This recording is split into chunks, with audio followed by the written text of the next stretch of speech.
Hello and welcome Disha interactive institute के classes में आपका स्वागत है। आज हम लोग सॉल्यूशन एंड कॉलिगेटिव प्रॉपर्टीज़ की इंपॉर्टेंट क्वेश्चन को डिस्कस करेंगे जो कि अपकमिंग एग्जाम में आपको पूछ सकता है। अगर आप नीट की तैयारी कर रहे हैं या जी मेन या एडवांस की तैयारी कर रहे हैं, दिस क्वेश्चन में be asked because this questions are concept based question. Let's see the questions. The first one, aquatic species are more comfortable in cold water rather than in warm water. यानी कि aquatic species जो होते हैं वो comfortable होते हैं cold water में in comparison to warm water. ऐसा क्यों होता है? इसको हम लोग एक्सप्लेन कर सकते हैं। हम लोग एक्सप्लेन कर सकते हैं सॉलिबिलिटी की कॉन्सेप्ट पे। याद रखिए कि गैस प्लस लिक्विड सॉल्वेंट जो होता है, गैस प्लस लिक्विड सॉल्वेंट होता है, वो बनाता है आपका सॉल्यूशन। ठीक है, ये जो डेल एच सॉल्यूशन है वो होता है नेगेटिव।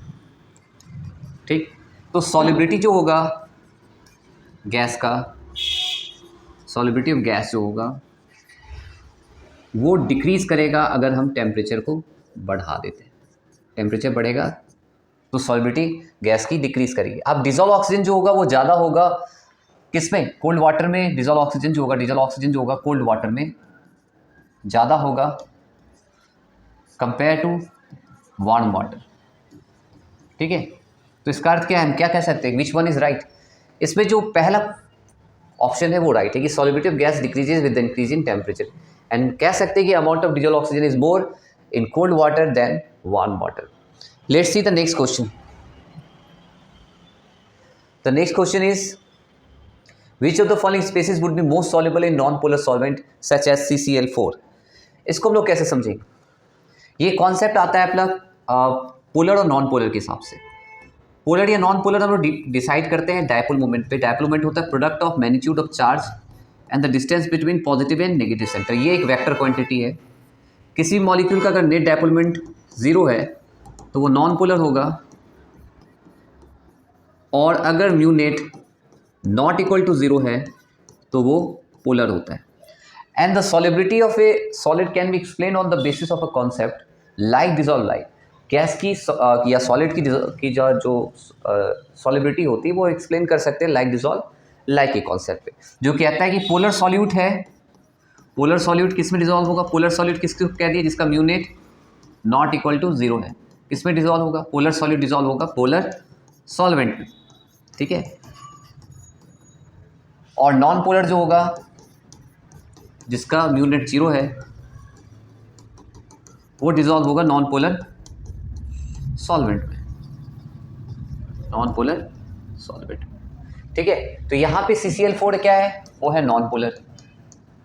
CCl4 है नॉन पोलर। तो सोडियम क्लोराइड पोलर है, ये नहीं हो सकता, यानी ये ऑप्शन खत्म। वाटर भी पोलर है तो ये भी ऑप्शन नहीं होगा। मॉलिक्यूलर आयोडीन ये नॉन पोलर। ट्राइआयोडाइड ये भी पोलर है यानी आयोनिक है, तो ये भी ऑप्शन नहीं हो सकते। The right option is C, molecular iodine. तो ये कॉन्सेप्ट समझ में आया कि पोलर सॉल्यूट किस में डिसॉल्व होगा? पोलर सॉल्वेंट में। नॉन पोलर किस में डिसॉल्व होगा? नॉन पोलर सॉल्वेंट में। Now see the next question. Next question की तरफ बढ़ते हैं। नेक्स्ट क्वेश्चन हमारे पास है कि acetic acid is an organic acid found in vinegar. In general organic acid can be represented by this formula. Question दिया हुआ, आपसे में बताना है कि सॉल्बिलिटी ऑर्गेनिक एसिड किस तरीके से वेरी करता है on changing the value of n. इसको हम लोग एक्सप्लेन कर सकते हैं नेचर ऑफ देखिए, ये वाला पार्ट कॉन्सेप्ट के हिसाब से ये क्या है? पोलर है, और ये वाला पार्ट क्या है? नॉन पोलर है। ठीक है, पोलर पार्ट जो होगा वो होगा हाइड्रोफिलिक, यानी ग्रेटर एफिनिटी फॉर वाटर, और ये वाला पार्ट जो होगा वो होगा हाइड्रोफोबिक, यानी कि वाटर फियरिंग पार्ट या वाटर रिपेलिंग पार्ट। अब ये पार्ट अगर बढ़ेगा, अगर ऑर्गेनिक पार्ट बढ़ गया, ये वाला पार्ट बढ़ गया, तो हाइड्रोफोबिक नेचर बढ़ जाएगा, यानी वाटर रिपेलिंग नेचर बढ़ जाएगा। तो याद रखिए कि n बढ़ेगा तो हाइड्रोफोबिक इंड बढ़ जाएगा, हाइड्रोफोबिक इंड बढ़ेगा तो सॉलिबिलिटी डिक्रीज करेगा। इसका अर्थ क्या कह सकते हैं कि ये वाला कॉन्सेप्ट नहीं काम करेगा, ए भी नहीं काम करेगा, ये भी नहीं कह सकते। Will decrease as n increases, यानी जैसे जैसे n बढ़ेगा सॉलिबिलिटी डिक्रीज करेगा। This one is the right option.